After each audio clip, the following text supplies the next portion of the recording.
In the turbulent 1960s, as the struggle for civil rights reached a boiling point, a new movement emerged, a movement that would challenge the status quo, inspire a generation, and ignite a revolution. This is the story of the rise of the Black Panther Party.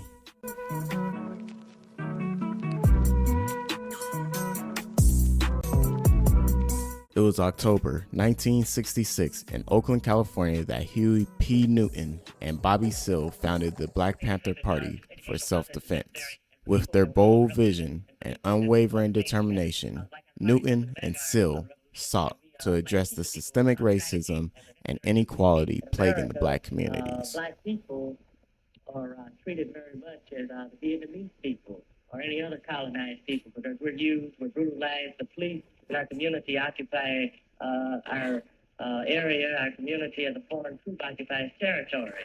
And the police are there not to, in our community, not to promote our welfare or for our security and our safety, but they're there to contain us, to brutalize us and murder us because they have their orders to do so. And just as the soldiers in Vietnam have their orders to destroy the Vietnamese people.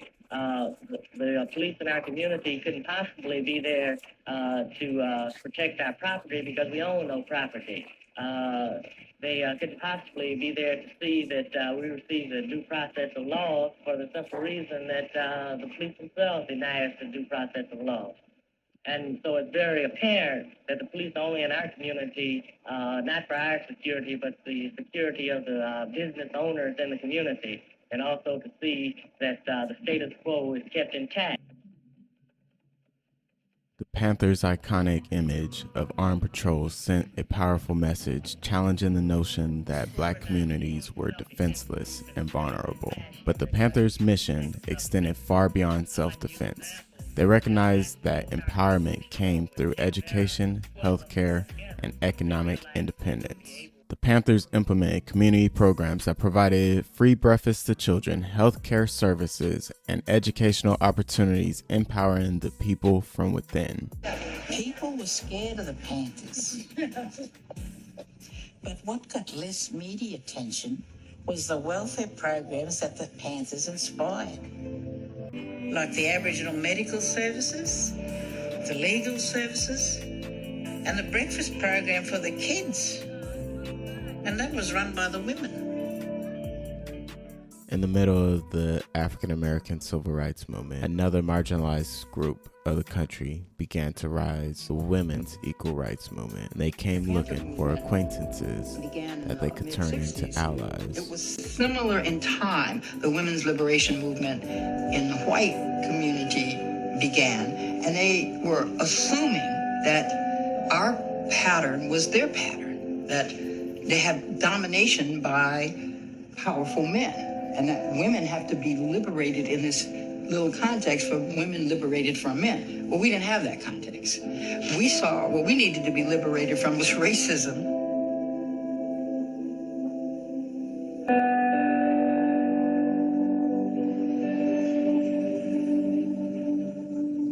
I'm suspicious of people who undermine the party on the gender issue. I'm highly suspicious.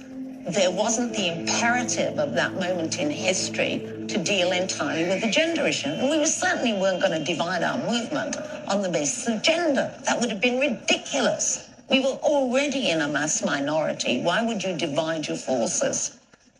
When you start moving, getting out of the oppression that you've been under, and the men start wanting to assert themselves, you think you have to then hold back, step back, and let them go forward first, or what? Well, I believe that a black woman's place is behind a man.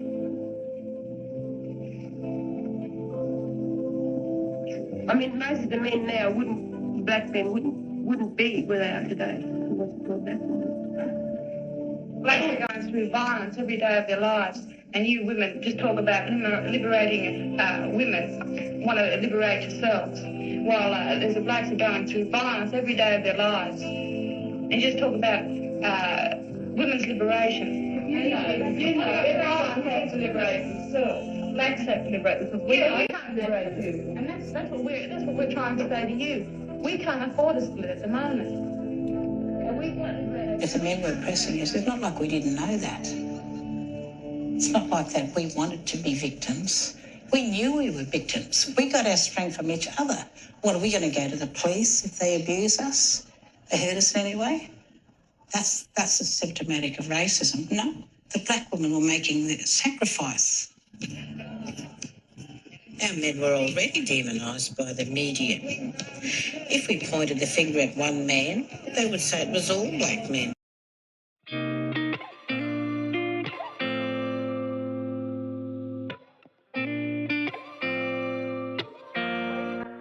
While African American women stood by the sides of African American men,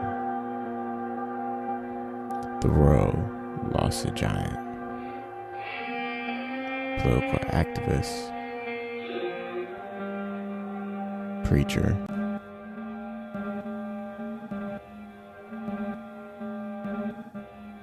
revolutionary.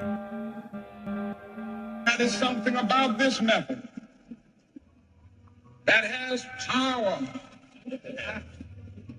It has morality with it because it gives us the opportunity to work to secure moral ends through moral means. The nonviolent structure didn't appeal to us. We never denounced it. Doesn't mean other people shouldn't do it. It's just it doesn't appeal to us because it was Stokely Carmichael put it. It depends on the white man having a conscience. You have to believe that there's a conscience in your oppressor for nonviolence to work. Well, I think the country made a mistake when they killed Dr. King. It would have been far better if they killed Rap Brown himself, because then they could say to black people that we're preaching guns, and he who preaches who lives by the sword will die by the sword. But they couldn't do that for Dr. King because he preached love. And there's no possible way for them to make an excuse of Dr. King's killing. So when they killed Dr. King, they just opened up the eyes of a lot of black people. However, the Panthers' revolutionary approach didn't go unnoticed by the government, leading to intensive scrutiny and clashes with law enforcement. Despite the challenges and government repression, the Panthers continue to grow and expand their influence, inspiring similar movements across the nation. The Black Panther Party feels very much the same way to liberate themselves. The rise of the Black Panther Party marked a turning point in the fight for civil rights and black empowerment.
The focus of all of our activities is Huey P. Newton and the need and the demand that he be set free.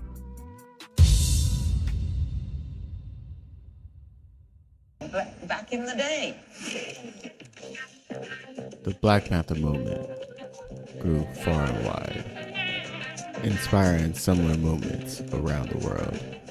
Led a movement. Our When they parents, were young, were Panthers, were revolutionaries, were in this moment, who had their had the parents, same dreams, they had the so on. similar understanding, and the energy that we could band together and we can change this. That's what's so exciting. Now we're grandparents.